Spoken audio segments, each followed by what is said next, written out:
Inselmilkom, illum se nkun qiegħda nitratta suġġetti relatati mas-saħħa mal-aktar dwar it-tilqim ta' tfal u trabi. U miegħi kif għandi l-Supretendent tas-Saħħa Pubblika, l-Professur Charmaine Gauci, ma nistaqsijiex dwar il-hantavirus li qiegħed jissemma fl-aħbarijiet internazzjonali.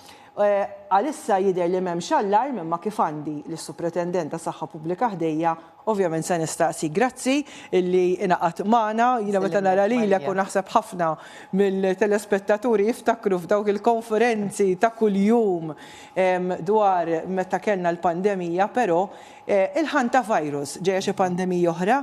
Le, mela, il-hantavirus l-ewwel nett mhuwiex virus ġdid, huwa virus li kien hemm numru ta' każijiet, imma ġeneralment ma jkunux daqshekk ikollna każijiet fl-Ewropa, imma iktar lejn is-South America.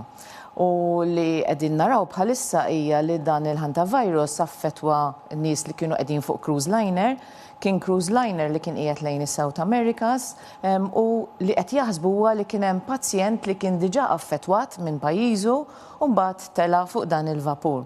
Li ġie konfermat huwa li dan it-tip ta' hantavirus huwa l-Andes li bażikament jittieħed naqra żgħira differenti mis-soltu. Is-soltu l-hantavirus jittieħed meta persuna ikun espost għal ħmiġ jew urina jew inkella il-feces ta' ġrieden li jkun nixef u mbagħad jiġi inhaled ġal-ġisem tal-persuni. Dak huwa l-metodu ta' kif jittieħed. U ġeneralment iżjed insibuha f'pajjiżi fejn inti iktar ikollok inqas kontroll ta' ġrieden u dan l-affarijiet, allura jista' jkollok espożizzjoni. Però hemm ċans remot li huwa rari ħafna li jista' jkollok fit-tip Andes li jista' jkollok trasmissjoni minn persuna għall-oħra. U dak huwa li qegħdin jaħsbu, però din it-tip ta' trasmissjoni hija rari ħafna. Mhux qed nitkellmu xi ħaġa simili bħal COVID u xi ħaġa simili bħal influenza, huwa rari ħafna li jiġi trasmess. U li huwa tajjeb ħafna huwa li din inqabdet mill-ewwel, allura hemm kontrolli stretti ħafna, infatti in-nies li qegħdin jinżlu minn fuq il-vapuri qegħdin ukoll jidħlu f'kwarantina biex huma jkun jistgħu jibqgħu jsegwu jekk jiżviluppawx sintomi ħalli ċ-ċans li tkun tista' tinfirex din tonqos ħafna. Sewa, ġifieri dan il-hantavirus jien ma smajt bih, imma tgħid li mhux virus ġdid, mhux xi ħaġa ġdida. U kif jaffettwa lill-bniedem? Iva, sfortunatament meta jiġi affettwat bħal medna huwa każijiet rari ħafna, għandek żewġ tipi. Tip minnhom jaffettwa l-sistema respiratorja. U sfortunatament iva jista' jkun hemm imwiet bħalma rajna anke fuq dan il-cruise liner. Dak huwa l-iktar tip li huwa prevalenti fis-South Americas. U mbagħad għandek xi ftit każijiet li rajnihom fl-Ewropa u anke fl-Asja li jaffettwaw il-kliwi li wkoll ħanti tkun qed tagħmel impatt fuq il-kliwi u anke jista' jwassal għall-mewt. L-importanti nifhmu li anke id-Direttur Reġjonali tal-Ewropa tal-Għaqda Dinjija tas-Saħħa anke ħareġ stqarrija li l-Għaqda Dinjija tas-Saħħa flimkien mal-awtoritajiet qegħdin ikunu on alert ħafna, qegħdin jaraw li l-persuni kollha li kienu qegħdin fuq dan il-vapur naraw li jkunu contained ħalli bekk titnaqqas kwalinkwa riskju li jista' jkun hemm. U anke ħareġ ċara ħafna li m'hemmx lok ta' alert. Aħna wkoll bħala Malta bis-sorveljanza tagħna u anke bil-komuniki li jkollna anke mal-International Health Regulations anka focal point, għadna kemm konfermajna wkoll il-bieraħ li fuq dan il-vapur ma kien hemm l-ebda persuna li jgħixaw Malta. Tajjeb, għaliex kieku kien il-każ aħna nkunu qegħdin nieħdu dawk il-kontrolli meħtieġa. Issa, ovvjament, biex Malta tkun iktar protetta, s'issa jidher li m'hemm l-ebda inkwiet fuq dan il-hantavirus, x'tip ta' kontrolli tagħmlu bħala inti Supretendent tas-Saħħa Pubblika biex ikun hemm prevenzjoni li ma jidħolx dan il-virus f'pajjiżna? Aħna għandna sorveljanza li hija b'saħħitha ħafna li kemm il-lokali, jiġifieri aħna nkunu qegħdin nimmonitorjaw kemm dawk il-każijiet li rrappurtawlna t-tobba, kemm każijiet ta' kwalinkwa mart infettiv, jiġifieri, kemm xi każijiet li jidħlu l-isptar, kif ukoll dawk li jiġu konfermati mill-laboratorji kemm fil-laboratorji privati kif ukoll fil-laboratorji tal-Gvern. Allura jekk nkunu qegħdin naraw x'qed jiġri hawn Malta f'kwalinkwa tip tip ta' mart infettiv.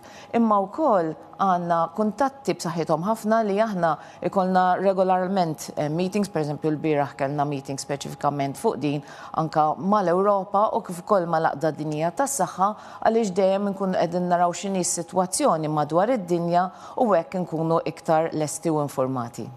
Tajjeb, da ma kienx is-suġġetti ppjanati ma stajtx ma nistaqsikx ovvjament u aħna bħala Kamra tal-Aħbarijiet qegħdin insegwu l-iżviluppi ta' dan il-virus.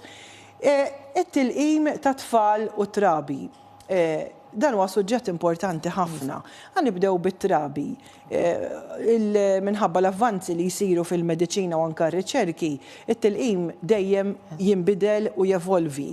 Illum il-ġurnata, tkun għadek kif wellit tarbija, x'inhu l-proċess u kemm hemm u salima età tilqim milli jrid jingħata lit-trabi u tfal ovvjament u mbagħad għax meta jikbru jsiru n-tfal. Eżatt, bħal meta jeb inti Marija, forsi ta' min huwa tal-età tiegħi jiftakar li konna nkunu morda ħafna b'tipi ta' mart infettiv fosthom pereżempju il-ħosba. Illum il-ġurnata ma qed ikollna ħosba Malta, imma hija sfort minħabba li għandna rata għolja ta' tilqim għal ħosba u ċertu mart ieħor. U għalhekk aħna għandna dan it-tilqim li huwa meta titkellem fuq tilqim għandek huwa mediċinali, jiġri bħal m'għandek il-mediċini kollha l-oħrajn jgħaddu mill-istess safety trials bħal mediċini kollha. U għalhekk aħna għandna l-iskeda nazzjonali ta' rakkomandazzjoni ta' tilqim li jibdew propju mitrabi ta' 8 ġimgħat nibdew nlaqmu.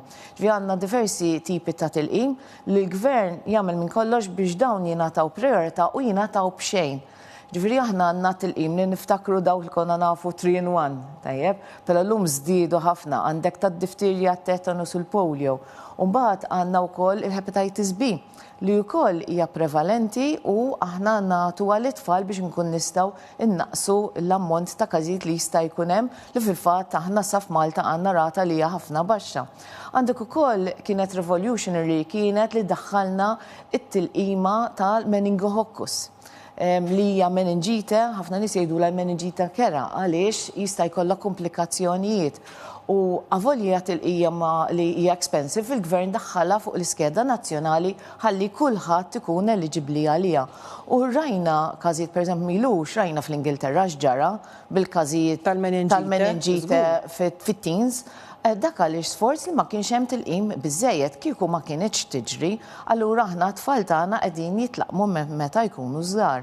Għandna wkoll it-tilqima tal-PCV li huma jipproteġi kontra pneumococcus li jista' jikkaġuna kemm tip ta' meningita kif ukoll pneumonia li hija qawwija. Dik ukoll tingħata b'xejn kemm li tfal żgħar u tiftakru wkoll qegħdin intuha wkoll lil kulħadd minn kull min irid jieħodha.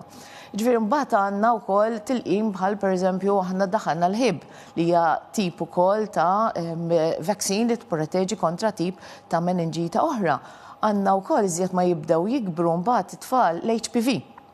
Il-Human Papilloma Virus. Dak meta jkollhom 12 sena lill-bniet u x'hekk. Dik konna dejjem intuha lill-bniet biex tipproteġi speċjalment kontra is-cervical cancer. Imma ħareġ ċar li huwa tajjeb ukoll biex jippreveni ħafna mart ukoll fis-subbien. Allura bdejna ntuha lil-boys ukoll. Minn meta bdejtu tagħtuha lil-subbien? Inna xi sentejn issa li bdejna ntuha lil-boys ukoll. U fl-istess età ta' 12 sena? Iva, fl-istess età ta' 12 sena u qegħdin anke nagħmlu catch-up programs. Jiġifieri dawn aħna qegħdin inħarsu fejn l-itfal tajnihom pakkett sħiħ ta' tilqim li jistgħu jieħdu b'xejn mill-gvern. X'kemm hemm tilqim? Jiġifieri bej il-jum tat-twelid f'kemm hemm kollox bej wieħed u ieħor? Għandek skedi ta' kull tilqima, ġifra ħafna drabi kull tilqima jista' jkollok jisu bejn 2 jew inkella 3 dożi, ġifieri along the way inti tkun qiegħed tipproteġi l-itfal. Li għandna tajjeb ukoll hija tgħidli imma kif titwielet tarbija għadha żgħira ħafna sa 8 ġimgħat mhijiex protetta, imma għalhekk għandna xi ħaġa oħra li aħna nikkoraġġixxu pereżempju l-breastfeeding. Għaliex inti hemmhekk tagħti dak l-immunity li għandha l-om lit-tarbija biex nipproteġuha fil-bidunet. Ġifieri hawnhekk aħna inħarsu lejn aspett holistiku ta' prevenzjoni ta' mart. Ġifieri il-qim ta' 8 ġimgħat jibda x'issa nsejt x'tfal tiegħi kibru. Ta' 8 ġimgħat. L-ewwel nibdew bil-tilqim ħalli bekk inti it-trabi ikunu protetti u nibqgħu nagħtu l-boosters. Il-boosters jingħataw biex inti tkun tista' tibni l-immunità kollha li għandha bżonn. Barra minn hekk minn dawk li semmejna hemm ukoll l-MMR. L-MMR li tipproteġi kontra il-measles, mumps u rubella. Din hija waħda mill-iktar vaccines li hija importanti għaliex jekk inħarsu lejn mart ieħor ħafna minnhom naqsu, però ċertu pajjiżi ħafna misinformation għaddejja. Allura, ċertu nies jibdaw jinkwetaw u tifhimhom mal-ġenituri li jekk inti għandek tarbija b'saħħitha tgħid ħanti għat-tilqima rrid inkun żgur li din hija safe. U aħna bħala awtoritajiet tas-saħħa mhux ta' Malta biss, imma ta' kull imkien nistgħu nassiguraw li dawn huma safe. X'ġara, hemm pajjiżi fl-Ewropa, pereżempju Franza fejn kellhom ħafna vaccine hesitancy, speċjalment fl-Eastern countries, pereżempju fir-Rumanija. L-Amerika wkoll rajna li żdiedu ħafna l-każijiet tal-ħosba li kienet xi ħaġa li konna naraw meta konna tfal aħna li ma kienx ma kellhomx it-tilqim, jiġifieri għalhekk. Ekku, għaliex kien hemm ħafna xnijata għaddejjin dwar it-tilqima. L-informazzjoni kienet qiegħda tiġri minn awtoritajiet li mhumiex kredibbli, is-social media llum il-ġurnata tajjeb kemm hu tajjeb jista' jwassal ukoll informazzjoni li mhijiex tajba, allura il-ġenituri għadu lura milli jlaqmu. Il-konsegwenzi li kien hemm outbreaks kbar ta' ħosba u anka numru ta' tfal li kellhom bżonn jidħlu l-isptar u anka sfortunatament xi imwiet. U sali ma ta' tfal jingħataw tilqim li mi l-aħħar waħda. L-aħħar waħda hija tal-HPV. Tal-HPV. Issa tinħarsu anka jekk hemmx bżonn boosters iktar tard ukoll. U riċentament, jekk ngħidu forsi matul l-aħħar sentejn, daħalt il-qim ġdid tat-trabi u tfal? L-aħħar li kellna huwa tal-meningococcal. Tajjeb, meningococcal meningitis li kienet avvanz kbir li aħna diġà kellna żmien fejn telgħu il-każijiet, imma mbagħad kellna żmien fejn naqsu ħafna l-każijiet u bekk mbagħad daħħalna din it-tilqima kif waslet u kienet available hawn Malta. Għall-benefiċċju tat-telespettaturi forsi għandna qed jarawna ġenituri għandhom it-trabi jew għandhom it-tfal u konfużi naf li għandhom dak il-ktieb li tingħata meta titwilet it-tarbija jtuqulek ħalli tibda kull darba li tingħata tilqima kif jistgħu jaċċertaw ruhom illi qegħdin jagħtuhom kollox lit-tfal u jekk forsi qed jiġihom dubju jien naf li tilfu xi waħda minnhom x'jistgħu jagħmlu? Mela, importanti ħafna niftakru l-baby book li ħafna drabi dawk għandek it-tilqim kollu mniżżel. Imma jistgħu jkellmu lit-tabib tagħhom ħalli jkun jista' jaċċertaw li t-tilqim ta' trabi tagħhom kollu ingħata u aħna wkoll tista' jew tiġi fil-National Immunization Centers li hemm fil-kura primarja biex tagħti t-tilqim. Fil-ċentri tas-saħħa, eżatti. Dak huwa available. Imma wkoll kellna ġenituri qalu nisma' jien għandi it-tabib tal-familja tiegħi. Jew inkella jiena nħobb imur għand il-pedjatra bit-tifel.